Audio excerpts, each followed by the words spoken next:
छत्रपती संभाजीनगरात गोर बंजारा समाजाचा राज्यस्तरीय महामेळावा उत्साहात पार पडलाय। या मेळाव्यात बंजारा समाजाला अनुसूचित जमाती अर्थात एसटी प्रवर्गातून आरक्षण देण्याची मागणी पुन्हा एकदा जोरदारपणे करण्यात आली आहे। सरकारने या मागणीवर तातडीने सकारात्मक निर्णय घ्यावा, अन्यथा राज्यभर तीव्र आंदोलन छेडण्यात येईल असा इशारा मेळाव्यातून देण्यात आलाय।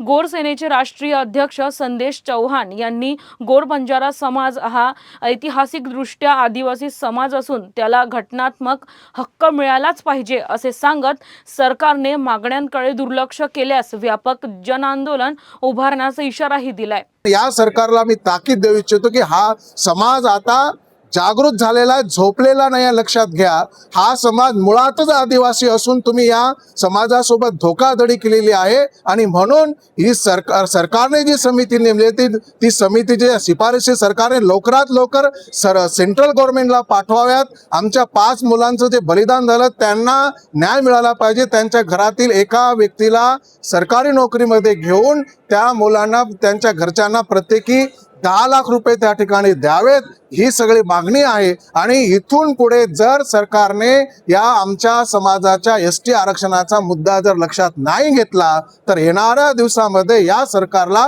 धडा शिकवल्याशिवाय आम्ही राहणार नाही आणि ते येणाऱ्या दिवसात त्यांना आम्ही दाखवून देऊ। एसटी आरक्षणाच्या मागणीवरून गोर बंजारा समाजाने पुन्हा एकदा सरकारवर दबाव वाढला असून सरकार यावर काय भूमिका घेते याकडे आता राज्यभरातील समाज बांधवांचे लक्ष लागले।